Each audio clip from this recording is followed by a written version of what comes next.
Peter Ruckman's shocking words about American churches. You say, who is Peter Ruckman? Well, if you don't know who he is, author of this book right here and many other commentaries on the New Testament, one of the greatest King James Bible-believing preachers of the 20th century, a little bit into the 21st century, died a number of years ago, but one of the men I learned from. And he had some major issues, but he had some really good stuff. And but this is a very shocking admission. I was doing some work on a sermon, some sermon notes here for the future, and going through the thing of his commentary on 1 Timothy chapter 3, and he says here, page 71, not given to wine, no striker, not greedy of filthy lucre, verse 3, 1 Timothy 3, verse 3. And then Peter Ruckman writes, he is not to be a heavy drinker, he is not to go around beating his adversaries up, and he is not to be greedy for money. See 1 Timothy chapter 6, verse 5, 10, and comments. This automatically disqualifies about 3,000, quote-unquote, once married men who covet land, buses, property, offerings, bank accounts, loans, interest, and investments. We are obviously dealing with ideal qualifications for an ideal pastor. If there is a pastor in America who meets all of the qualifications in 1 Timothy 3, 1 through 7, I have perhaps met him only about three occasions, 3 out of about 800. I have to disagree with Peter Ruckman here. Very strongly disagree. There's no scripture there. In 1 Timothy chapter 3, it gives the qualifications for a bishop. There isn't any kind of a thing of, now these are the ideal conditions, and if you don't get there, well, what can you do? You see, the church buildings of the 20th century tore down the standards, the Bible standards. Because they're social clubs. You have to keep the little social thing going there, and if there's perversion problems or financial problems or other things, some guy's a heretic or whatever, well, let's just, let's keep the little group together, our local church together and everything, because we're family here and whatever. We lowered the standards by having church buildings.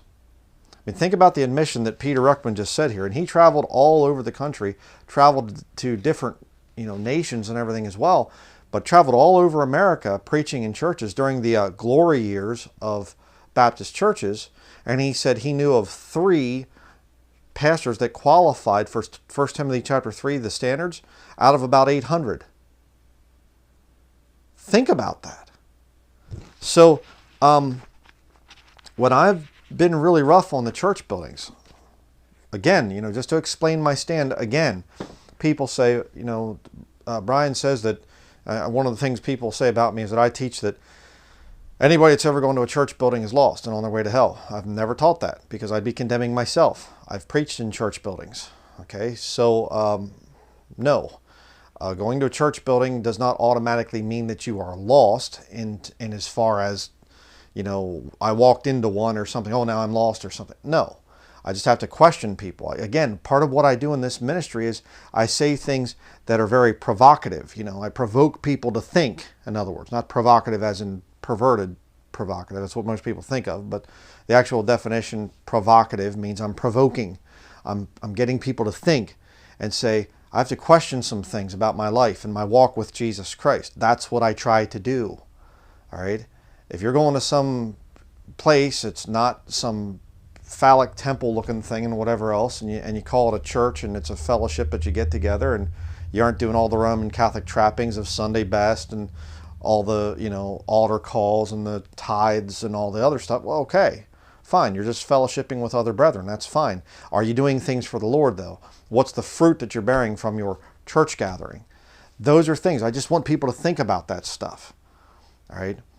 Again, I'm not just coming out and saying you're a heretic because you go to some church building, but what I'm saying is there has been an intense, huge level of cover-up over the years with Baptist churches especially. I mean, Methodist and Pentecostal and all the other quote-unquote Protestant ones out there, of course, we expect that. But of the ones that use the King James Bible and claim to be Bible believers in all matters of faith and practice, there have been so many cover-ups in these places. I've seen it. I've experienced it. You have too if you've gone to Baptist churches. Just the other day, a brother sent me this article here. I'll put it up on screen. It says, report, top Southern Baptist stonewalled sex abuse victims. This came out May 23rd this year. Southern Baptist Convention, which Peter Ruckman was a part of. And one of his sermons, I'm not going to play the clip, but one of the sermons, I remember him talking about Jack Hyles, and he said, people are coming to him and telling him that Jack Hyles is involved in this sin, and he said, oh, I don't want to hear about it. Don't talk to me about it. He covered up for Jack Hyles. Jack Hyles, one of the most evil, wicked men of the 20th century within Baptist churches. That guy was a scoundrel. Really messed up doctrinally and everything too. But Ruckman covered up for him. And that always bothered me, and I thought, what in the world is he doing? Being a good Baptist, I guess. But, well, it's just 1 Timothy chapter 3, those are just ideal conditions, We can't actually live up to that. It's just ideal. No, it's not. No, it isn't.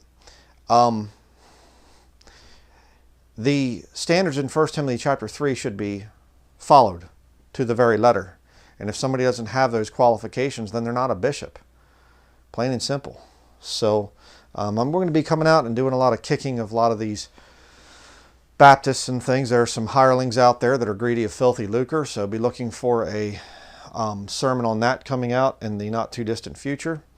But just wanted to put this video together and just say, even one of the greatest Bible teachers out there, traveled all over the country back in the good old days and whatever else. And even back then, he said he knew 3 out of 800, probably 800 churches that he'd gone to, 3 men that even qualified for 1 Timothy chapter 3.